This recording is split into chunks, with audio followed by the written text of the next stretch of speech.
Hola, buenas. Mi nombre es Susan Rivera y en esta ponencia vengo a presentar procedimientos de desarrollo y evaluación del pensamiento creativo en intervenciones educativas, una revisión sistemática. Primero vamos a ver la introducción a este tema. Se sabe que el pensamiento creativo es una habilidad clave para la educación moderna, pues esta desarrolla ciertas habilidades que son fundamentales para los desafíos del siglo XXI. Por otro lado, se sabe que la creatividad influye en el desarrollo personal, pero este puede ser inhibido por factores externos como lo es la escuela, la familia, medios de comunicación, entre otros, que pueden tanto favorecerlo como perjudicarlo. Por lo tanto, desarrollar esta habilidad de creatividad en instituciones educativas es importante y esto requiere que constantemente también las instituciones educativas tengan que tener una constante innovación y fomenten en la motivación de los estudiantes para poder rediseñar la metodología que puedan fomentar el desarrollo de las habilidades creativas. Sin embargo, es poco explorado cómo aborda la creatividad las investigaciones en instituciones educativas y sobre todo con estudiantes escolares, por lo que es importante reflexionar qué se está haciendo en la escuela para poder fomentar estas habilidades de creatividad y cómo también la tecnología puede influir en estas o tal vez perjudicarlas. Por lo tanto, para poder explorar el tema se realizó una revisión sistemática cuyos objetivos son identificar las características generales de los artículos sobre intervenciones educativas que midan el pensamiento creativo, analizar las principales definiciones teóricas del pensamiento creativo, determinar los procedimientos de intervención y los instrumentos utilizados en las investigaciones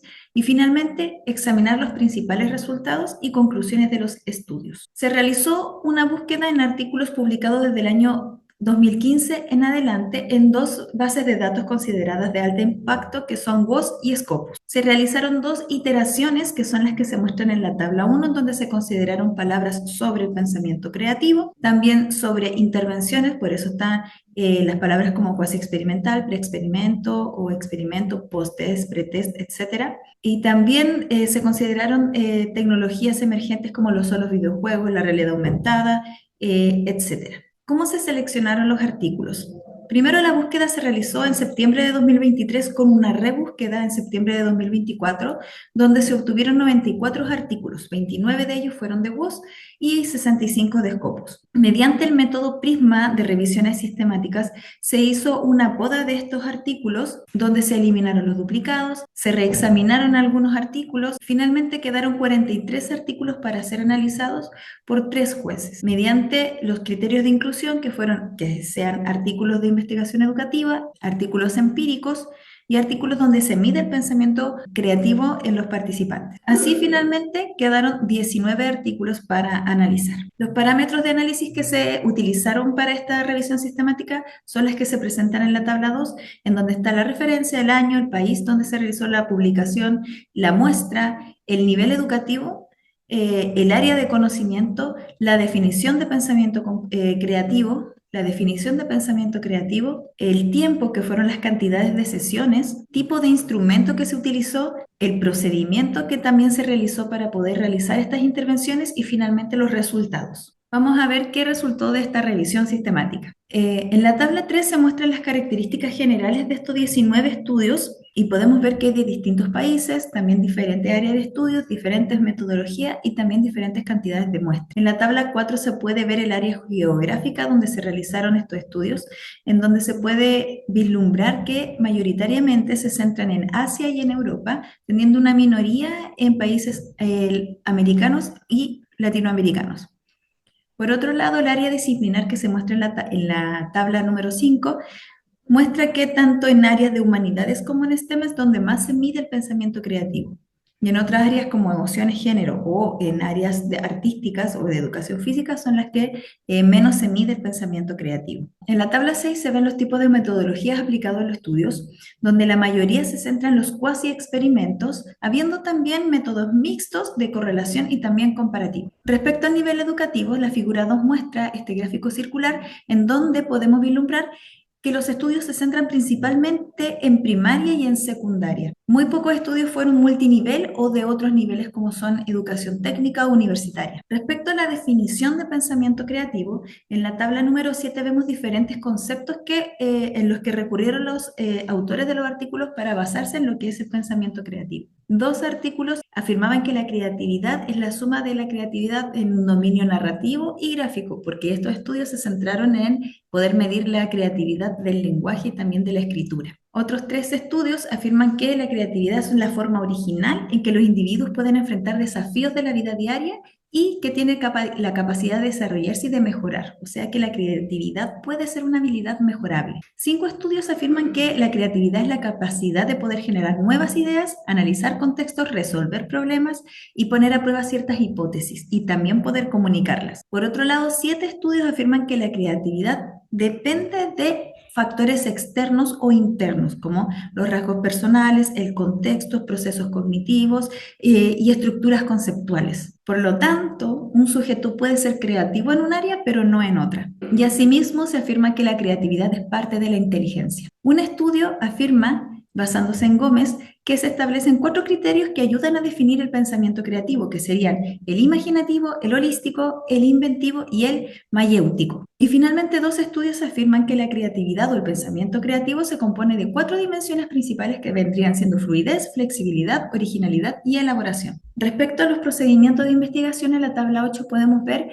que se aplican varios tipos de procedimientos de investigación y con diferentes cantidades de sesiones. Un estudio tuvo una sola sesión en donde se aplicaba una prueba en grupo experimental y en grupo control para poder medir las diferencias. 6 estudios tuvieron de 1 a 2 sesiones, donde se aplicaron test de pensamiento creativo para poder ver correlaciones entre variables y también comparaciones de grupos. 6 estudios tuvieron de 3 a 10 sesiones, en donde se realizaron ya intervenciones un poco más largas, aplicando diferentes tipos de metodología para ver si es que estas intervenciones eran efectivas o no. Asimismo, 3 estudios con una metodología parecida a la anterior tuvieron de 10 a 30 sesiones. En este caso dieron mayor libertad a los sujetos para poder demostrar su creatividad realizando diferentes tipos de trabajo. Y asimismo, 3 estudios tuvieron más de 30 sesiones donde también pusieron a prueba su creatividad y tuvieron mayor libertad creativa para poder crear productos,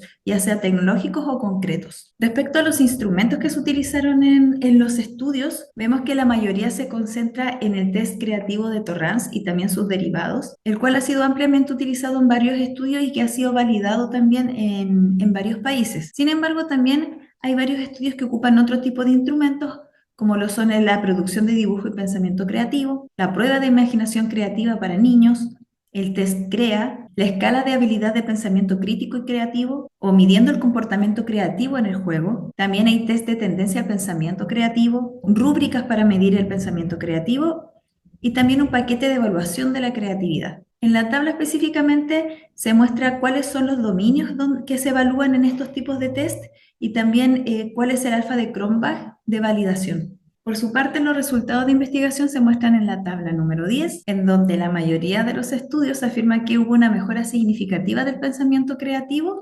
después de la intervención realizada. Sin embargo, también hay otras afirmaciones interesantes. Por ejemplo, en un estudio afirma que existe mayor variabilidad de creatividad masculina. Quiere decir que en este estudio, que fue en China, los estudiantes hombres tenían mayor creatividad que las mujeres, pero esto no sucedía en las zonas que eran rurales, sino que en las zonas urbanas. Por otro lado, otro estudio afirma que la inteligencia se relaciona con la creatividad en general y la creatividad narrativa. Asimismo, otro estudio afirma que los estudiantes con menor atención selectiva presentan mayor nivel de creatividad gráfica. Por lo tanto, según este estudio, un individuo creativo puede ser también un individuo distraído. Otro estudio también afirma que hay relación significativa entre la creatividad y rasgos de alegría, fluidez, flexibilidad y originalidad.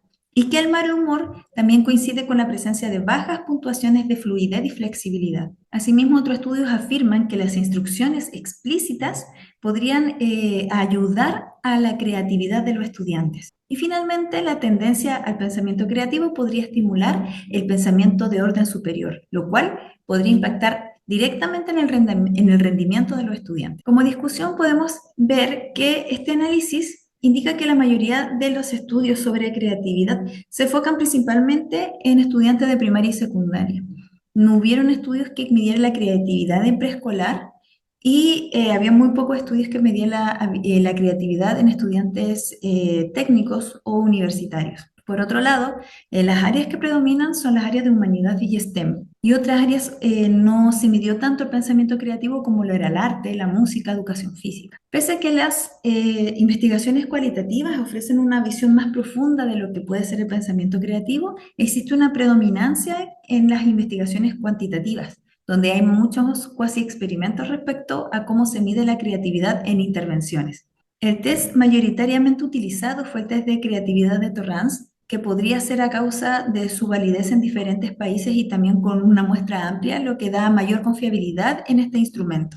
Por último, podemos ver que en los últimos años, desde 2019 en adelante, la concentración de investigaciones ha sido en el área geográfica de Asia, quienes se han preocupado de poder medir la creatividad en diferentes tipos de áreas, no solamente en áreas de humanidades, sino que ellos la están midiendo ya con intervenciones tecnológicas. Como conclusión, podemos destacar que hay una escasez de estudios latinoamericanos que midan el pensamiento creativo con intervenciones educativas. Por lo tanto, hay una necesidad de poder profundizar en esta área para contexto latinoamericano y poder desarrollar y también medir estas habilidades de pensamiento creativo. Por otro lado, también se recomienda explorar cómo el contexto, las emociones y las características individuales pueden influir en la creatividad, tomando en cuenta que un sujeto puede ser creativo en ciertas áreas y en otras no. Finalmente, se propone quizás una nueva búsqueda de métodos para medir la creatividad, superando los enfoques tradicionales, porque con la llegada de la inteligencia artificial, ahora el sujeto va a tener que ser creativo en otras áreas y no existen instrumentos que midan, por ejemplo,